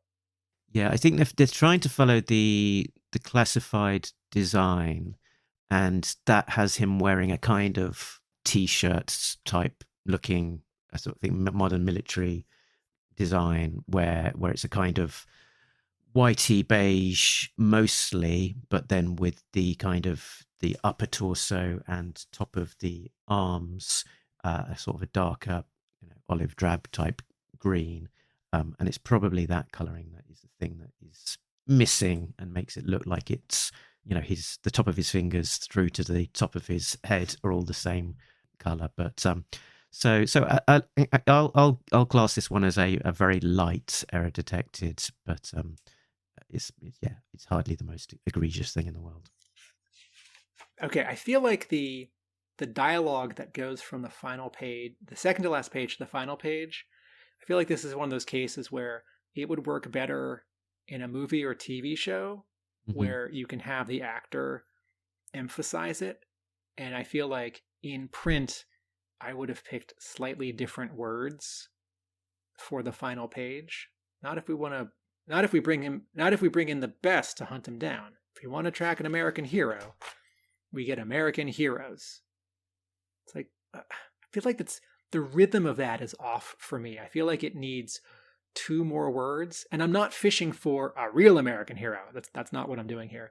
I feel like it's like, if we want to track an American hero, we need a team of American heroes. It's like if we want to track, I don't know how to phrase this. I feel like the setup, and then you turn the page, and then the payoff are slightly out of balance. And the rhythm of this sentence needs 2 more words. Because he's like, I certainly understand what's happening. Like, it's a comic book. We turn the page, we get this sort of half splash, like awesome shot of a favorite character, awesome shot of a favorite character. So we, the readers, can go, yes, those guys I like, they're going to be in the story, right? And so Chris Samnee can sell a page that's kind of like a cover. And I understand that Hawk is actually saying this to CoverGirl. He's saying, if we want to track an American hero, we have to get Stalker. But I feel like it would be, okay, get me Stalker and Rock and Roll. Like, that's what you'd actually say. But I feel like because it's a comic book and there aren't supposed to be a lot of word balloons or sort of narration boxes on this final page, I feel like Williamson took a few words out of this last bit of dialogue. Anyway, enough of that. It's still a cool ending. And I mean, I think I even knew that Stalker was on the cover to issue 2 or something, but I'm sort of not looking very carefully. And shall we do some I Spies? Yeah. I spy with my little eye. So I've got a handful. I'll go first. Yeah. When Hawk is first talking to Duke, he says, "Frankly, I expected this of your brother, but never you." Implication being perhaps talking about his half-brother Falcon, as kind of established in G.I. Joe, the movie. Yeah. That is a Buzz Dixon invention. That's not a Larry Hama invention. Next up, in the pile of books on Duke's seat, there's a book called UFO. And underneath is a picture of a brain on a book with the title Mindbender. I bet that's written by a crazy dentist. On the walls of Dr. Burkhart's study, there's a little Transformers Ark spaceship. Oh, yeah. And then a Stark repulsor. What is it? Arc reactor. An arc reactor. I think we've seen the Ark spaceship in the pages of Transformers. That's the crash thing that they're in, isn't it? But it's also on the front cover to Cobra Commander issue 1 in the background. And more in your face and on the nose are blueprints to the mass device. Yeah. From obviously I guess that's the first G.I. Joe miniseries cartoon, where it's the key plot point. Also in Dr. Burkhart's house, in that house party type conspiracy theorist gathering, on the wall is a poster that says, "I want to believe." And actually looking at this again, the image appears to be the Ark. Most likely the Ark, as the spaceship instead of the... It's not the X-Files UFO. And yeah, a bit of synchronicity about this is that we know I Want to Believe as being the X-Files famous poster I Want to Believe, but there was also Super 7 released a Mothership version of that poster as well, I Want to Believe, with a picture of the big Cobra mothership that was sort of trailing their crowdsourced crowdfunder.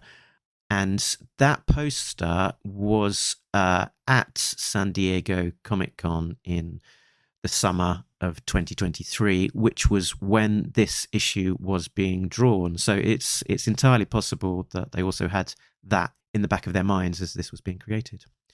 And then we've talked about a lot of the other ones as we've gone along. The final one I had was they talked about, Dr. Burkhart talked about being attacked by an Australian, which I wondered whether that was a potential hint at Major Blood. Right. Yeah. My I Spy was page 11, panel 1, which you have referred to with the UFO poster at Burkhart's townhouse. The little bits of, there are 4 bits of dialogue there. And the second one says, "It's a secret society in the ice, man," which someone at the party is saying. And there's no arrow pointing to who, because it's just the background noise. And I don't think this is very specifically this, but I did think, oh, well, in the first live action Transformers movie, isn't Megatron rescued from the ice? Like he, in decades past, he crash landed on Earth in the Arctic or Antarctic, and this government agency has been keeping him frozen ever since. Or in the 1987 animated G.I. Joe movie, Cobra Law is a 40,000-year-old society in the Himalayas, which you could also describe as a secret society in the ice, man. And then the fourth one on this panel, and then he ripped his face off, and was another dude underneath. Is that a reference to V, the TV miniseries from the 80s? Possibly, or possibly Zartan, just the way that he is often in the cartoons wearing a mask and rips off his mask face, and there's Zartan's face underneath. And then the next dialogue balloon says, "They got little green men piloting them inside their heads. I know it," which I guess could be a reference to Headmasters, right, from Transformers. These are also general enough, and you know. Non-specific. And then this one is again, this is on page 20. After all these other guards show up, and then Mercer punches Duke really hard in the stomach. There's this final wordless panel of a bunch of guards sort of surrounding and piling on top of Duke. And this reminds me of the first and the second G.I. Joe animated miniseries, because in both, Duke is captured by Cobra after being surrounded by Cobra soldiers. And in certainly the first one, I think it's the second episode. Also, I think in the second miniseries, a Cobra soldier like knocks him out. And I don't think Williamson is necessarily making a reference here, but things can slightly parallel. If you have 100 monkeys in a room with typewriters, eventually 2 of them are going to write stories where different versions of Duke get surrounded by Cobra soldiers and get captured, knocked out, or tossed out. I think as well, I've heard Josh Williamson describe this scene that he said in his original script, like some security guards come and take Duke away or something like that. And then Tom Reilly just went wild on the art and just overloaded him with as many as he could possibly draw, just to make it as exciting as it could be. Oh, I had one more Easter egg that I forgot about, which was the Mars logo, which is quite cool. It's like the letters MARS with then this sort of line coming through it, like it's like an ellipse of the representing kind of the planet Mars, with some backlight behind it, creating that arc. And apparently, my inside track here is that that was a sort of Hasbro design for the Mars logo, sort of commissioned for the classified line. That Lenny from the team came up with some ideas, and they sent it out to a company called Volta, who did the final polished versions of the full Mars logo, which I don't know are actually seen anywhere in the classified line, but have made their way onto Etsy as a Mars design and seen as a single M on figures and so on. So yeah, either using the classified design for Mars logo, or one of them, because there are multiple, or coming up with a very similar idea potentially, or just using some online research and finding something that fits, that can then be tweaked. This isn't an Easter egg, it's something we didn't talk about, but I feel like we should. This really fun statue in the Mars headquarters of... A bit like a cross between Destro and the Oscar statue. Yeah, and I think it's also sort of supposed to be Mars, the Roman god of war, because he has a shield and... Is there also a sword? Looks like just a shield. Okay. And a glowing red eye security camera. No, there's a sword behind the shield. The page with the exterior of the building before Duke sneaks in. Yes. Yeah. It sort of looks like the Silver Surfer with a shield and a sword. And this is a fun bit of writing and design because it's a way to show, finger quotes, Destro without showing Destro. Because this face, this shiny, bald head, chrome face, is how you would draw Destro. But when you see him on the next page, his face is in shadow. And the sword and the shield, speak to what the company does. And to the extent that there has never been not only a logo type, but any kind of symbol or mascot for, Mars, this is neat. And you see like security companies and cybersecurity companies, you see their advertising online or like billboards, and it's oftentimes like a shield or, like a hand or fist or something, that some graphical symbol that denotes strength and security. So here we have the Silver Surfer with a sword and a shield, and no board. It's lacking the power cosmic. There's also in researching the logo, I came across the company Mars, MARS, which uses a very, very similar logo with that kind of that arc cutting through it. And in this case, the Mars stood for Manvers Automotive Repair Specialist. So it's a body workshop somewhere. Error detected. There's a typo in Joshua Williamson's editorial at the back. The final 2 lines of the first column, he writes, "Together we're building a new origin, the G.I. Joe team, and taking a character," and it's missing the word "for." Together we're building a new origin for the G.I. Joe team. Joshua Williamson and editorial team, I forgive you. I was slightly disappointed to see the Cobra Commander preview because I've now seen it in 2 other comics. But I also realized that many people are only reading Duke #1. They haven't read Transformers or Void Rivals, and this is the place to hook them. And also, maybe after they read Duke #1 and this Cobra Commander preview, they're more inclined to go back to their store and pick up Void Rivals and or Transformers. So, just because I've seen this before doesn't mean other people have. Indeed.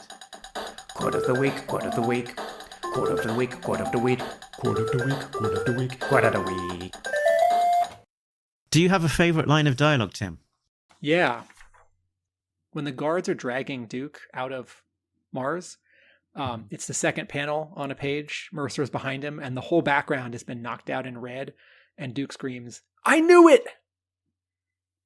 That's a cathartic moment where he's wrong. Mars didn't build Starscream. Mm-hmm. But in terms of Duke's quest and him being upset about his friend and, people saying he's crazy or Hawk not listening to him, when you get to this point in the story, you're like, yes, he knows he's not crazy. I had a couple. I really liked the line, "You're turning into a walking American nightmare," that Hawk uses to describe Duke, which obviously brings into mind all of the real American hero type imagery. Apparently, he lingered over that one quite a long time about how best to describe Duke, and some of the runners up were soup sandwich, which is a real term, and Section 8, which is all about sort of getting booted out of the army for sort of mental health issues, which apparently is no longer the right terminology for that. I also liked Dr. Burkhart's line where she talks about, she says, "I believe this is the new apple from the tree of knowledge, and there is a snake hoping someone takes a bite out of it." So that little early allusion to a snake in this book. I appreciate those two, Walking American Nightmare, Snake, back on page 2. From day one, it's been clear that you're thinking he's going to say a real American hero, and he says a man of action, right? Which is a different term. We're waiting for, we're hoping for, we're excited by these references. Like the first time someone calls it G.I. Joe, we'll get excited. And so far in Duke #1, Williamson doesn't overdo it, which I really appreciate. And here's an example of someone overdoing it. In the live action film, G.I. Joe, The Rise of Cobra, all the Joes are figuring out what they're going to do for Act 3 at the pit, and I forget. Ripcord or Hawk says, "Now I know," and then the other one says, "And knowing is half the battle." Mm-hmm. It's like, no, don't do that. Don't do that. So let's go into Yo Joeage. I think we've talked the heck out of this thing. 8. I'm giving it an 8. 8. That's about as high as you ever got. It might be a 9. 9? 9. Wow. I'm going 9 as well. I loved it. I'm giving 1 point to spare because I think it might get better. I think there might be more that we get. Script great, art great, coloring great, letters great, design around it great, covers are great, and I set this up in my mind as an impossible challenge. That first issue of G.I. Joe, getting that balance right, particularly in a shared universe with Transformers. How do you make everyone happy with it? And somehow they've done it. And the the reviews across the board that, people have been sharing, on the various review websites and so on, it's a pretty consistent 10 out of 10, 5 out of 5, lots of praise, lots of plaudits. This is a well-received comic. It may be that one point, the missing point for me. I like the cover a lot. I feel like Tom Reilly, if he redrew this cover, could do it better. I think the inking on the smoke in the background and just the actual drawing of Duke and his head, it's very, very good. But having read the issue, I think he can do slightly better. And it sort of makes me wonder if this cover was like the first thing he drew, and then he got, more warmed up on the character in the world and the stuff. But yes, but 9. Great writing, great color, great art, great lettering, great design.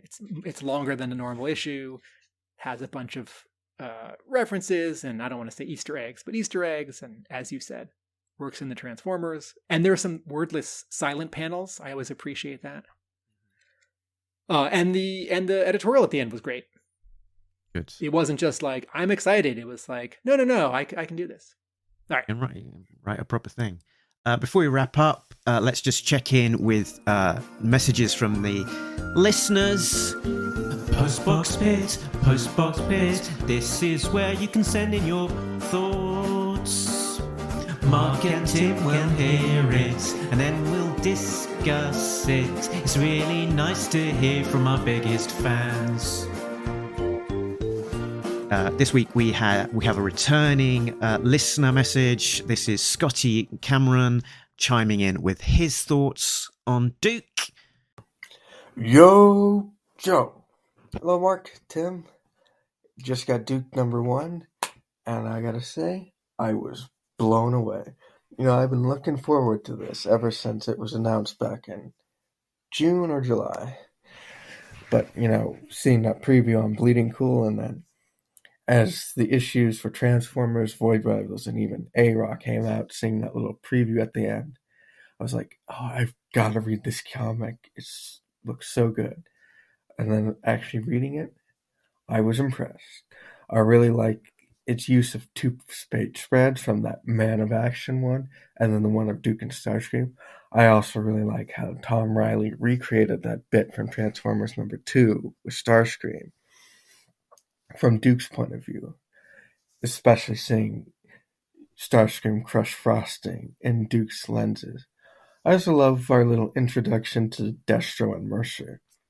I bet Baroness is going to play into Destro's scheme of destroying Duke. I also love, at the end, we get a cameo from CoverGirl, as well as a tease of Stalker and Rock and Roll, and how they both look like the classified figures. Well, now you know. And knowing is half the battle. Flint out. Great to hear from Scotty there, and likewise, all of you listeners out there, if you want to leave us a message, head on over to the Talking Joe website, talkingjoe.co.uk. Scroll down to the bottom, and there is a button there. Leave us a message. You can leave us very easily a short voicemail, which we can include in a future episode. Now, next time on Talking Joe, we will continue to cover the latest issues of A Real American Hero when they come out. 303 is the next one, coming out January the 17th. We will cover Cobra Commander, issue 1, as that comes out in January. And we'll, I think, check back in on Duke as well before too very long. So, Tim, where can people find you when you are not talking to me about G.I. Joe comics? Video essays from my creative partners and I at our YouTube channel, Atomic Abe Productions. My brick and mortar comic book store in Somerville, Massachusetts is Hub Comics. And I write about G.I. Joe at arealamericanbook.com. Excellent stuff. You can find more about Talking Joe at the usual places. talkingjoe.co.uk is the website that has links to all of those places. You can find us on Facebook, on Twitter, on Instagram. We're also on Patreon at patreon.com/talkingjoe. So a big thanks to all of our backers: Richard, Sam, Jay, Bill, Christopher, Justin, Rob, Brian, and Shane, who are all getting early access to episodes as well as some exclusive content. And that is us done for now. But remember that Nobody beats Talking Joe, an international podcast. Laters.